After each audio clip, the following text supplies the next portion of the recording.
En esta entrega vamos a agrupar los dos últimos artículos de esta cuestión 84, el artículo 7 y el 8. Los agrupamos porque de alguna manera se refieren a lo mismo y es a la dependencia que la acción del intelecto tiene respecto de la sensibilidad. En el artículo 7, Santo Tomás se pregunta si el entendimiento puede entender por medio de las especies inteligibles que ha abstraído ya de las imágenes sensibles y que ya posee en sí, si puede entender sin necesidad de recurrir a las imágenes, a la sensibilidad. Aquí le interesa a Santo Tomás dejar completamente claro que incluso habiendo aceptado el hecho de que el entendimiento toma su objeto por medio de la abstracción que el intelecto agente realiza sobre los datos que le presentan los sentidos, ello no implica que luego el resto de sus operaciones intelectuales ya se puedan realizar en la pura intelectualidad, sino que permanece nuestro entendimiento en la necesidad de recurrir a las imágenes sensibles. Las propias palabras de Santo Tomás son como siguen: es imposible que nuestro entendimiento, en el presente estado de vida, durante el cual se encuentra unido a un cuerpo, entienda algo sin recurrir a las imágenes. Y Santo Tomás nos va a ofrecer dos como indicios de que efectivamente el entendimiento debe siempre recurrir a los productos de la sensibilidad para poder llevar a cabo su acto. Y el primero de estos dos indicios es el hecho evidentísimo para cualquiera de nosotros de que cuando se lesiona por alguna causa un órgano corporal relacionado con el conocimiento, un órgano de los sentidos o el mismo cerebro, por ejemplo, el hombre se ve luego en dificultad para entender, incluso si se lesiona ya en la edad adulta, donde se supone que ha conocido y entendido muchas cosas y guarda en su memoria intelectual muchas ciencias, conceptos, definiciones, etc. Incluso en ese momento, si ocurre una lesión cerebral, por ejemplo, nos vemos en gran dificultad y a veces incluso imposibilidad para llevar a cabo funciones intelectuales, independientemente de que antes, durante la niñez, la adolescencia, la adulta, hubiéramos ya conocido muchas cosas. Ciertas lesiones entonces de gravedad afectan la capacidad del hombre para ejecutar operaciones que son necesarias para la intelección, como la memoria, la imaginación, etc. Eso evidentemente no ocurriría si el entendimiento, una vez que ya alcanza la ciencia, conceptos, razonamiento, juicios acerca de algo, pudiera luego ejercer sus actos con autonomía de lo sensible. De hecho, esto es particularmente evidente en las lesiones cerebrales que dañan la memoria y está muy, quizá en exceso, estudiado hoy en día, como lesiones localizadas en ciertas partes del cerebro que se asocian a funciones de memoria afectan luego la realización de determinadas funciones de carácter intelectual. Esto está bien estudiado, está bien establecido y se corresponde completamente con lo que Santo Tomás hace 8 siglos decía acerca de la dependencia de nuestro intelecto para llevar a cabo su acto con respecto a los sentidos, a la sensibilidad, incluso después de que ya ha adquirido conocimiento, después de que ya ha adquirido la ciencia, porque Cualquiera podría decir, bien, dependemos de la sensibilidad para que el intelecto agente pueda abstraer de allí el conocimiento, las especies inteligibles, los conceptos. Bien, se entiende, pero después de que ya hemos adquirido ese conocimiento, no necesitamos ya de la sensibilidad. Y Santo Tomás va a decir que no, que mientras permanecemos en este estado de vida en la cual el alma se encuentra efectivamente unida a su cuerpo,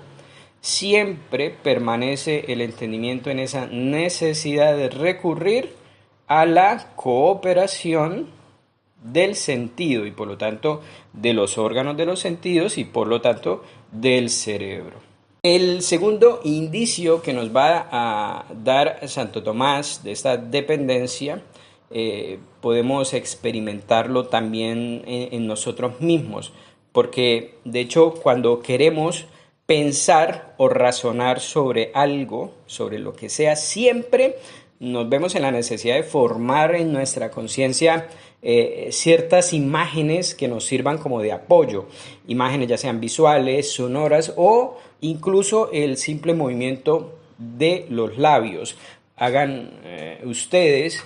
que me escuchan la prueba, traten, a ver, por ejemplo, traten de rezar. Bueno, no traten de rezar, ¿no? Hay que rezar. La oración para el católico es como la respiración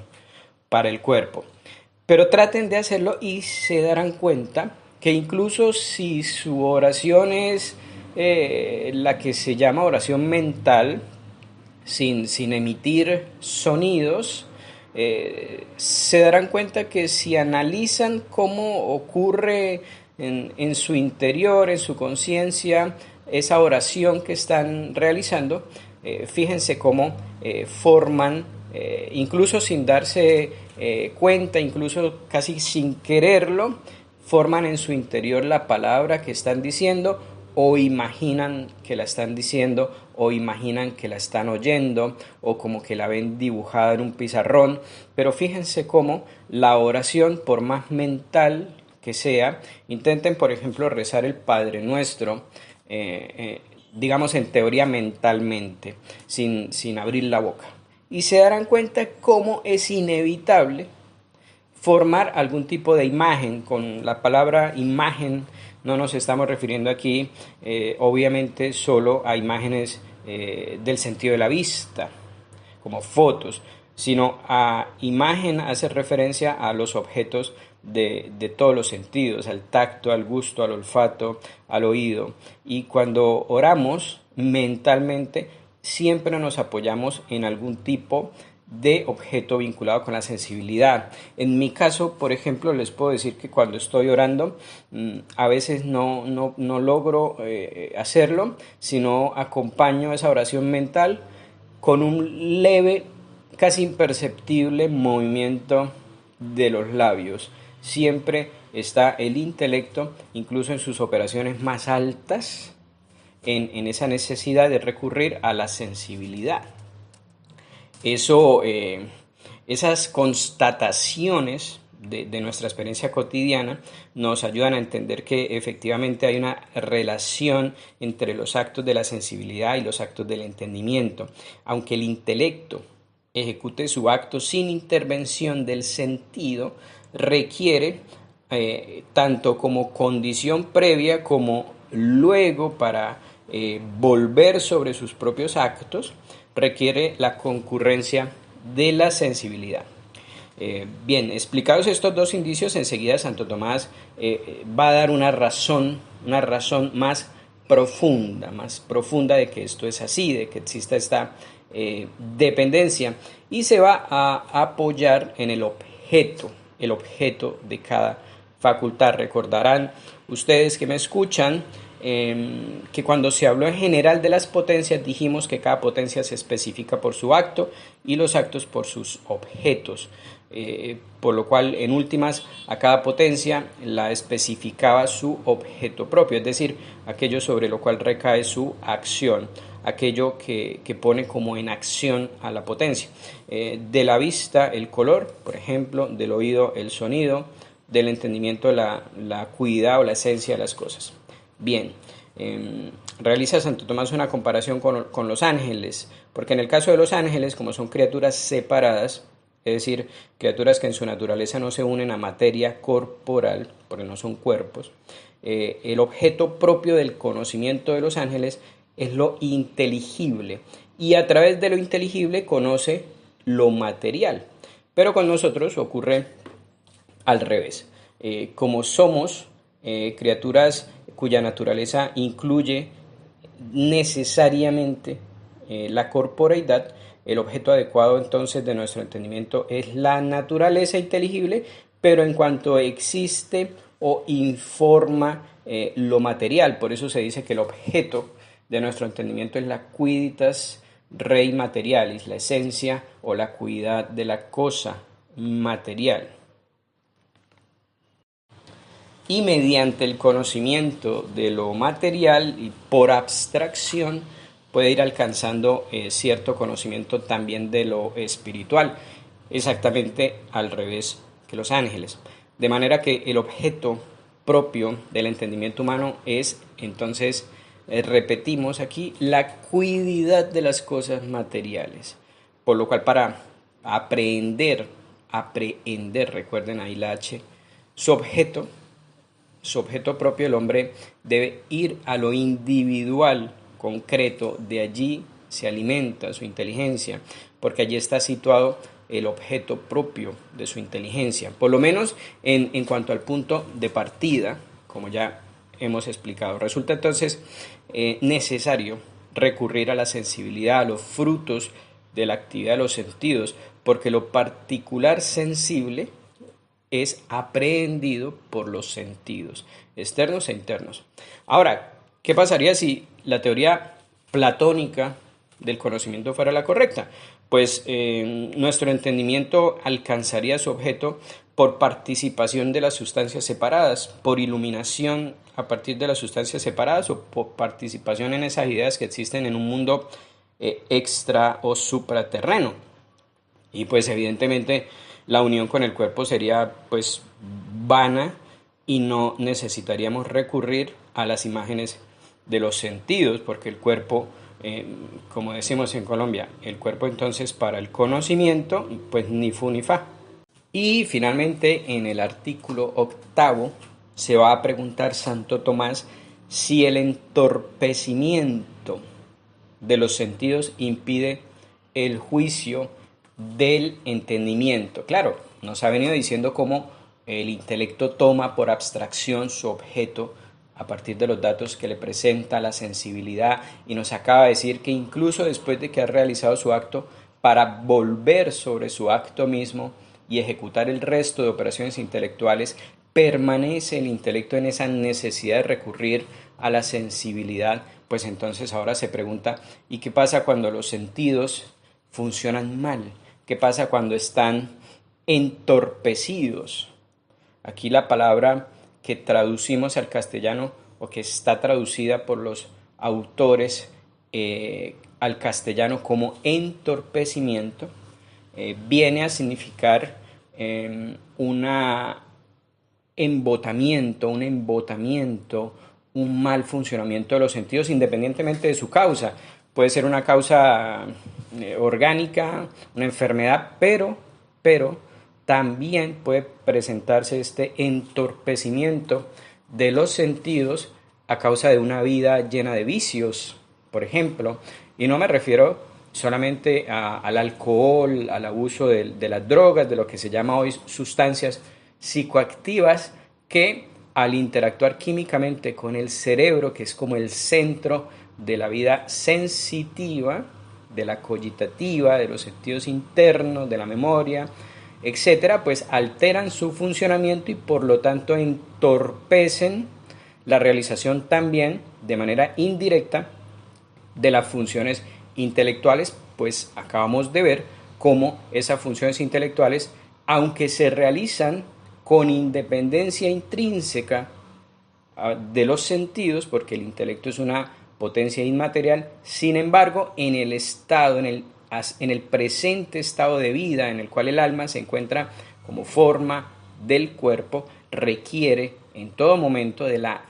cooperación de los productos de la sensibilidad. Entonces, incluso un vicio,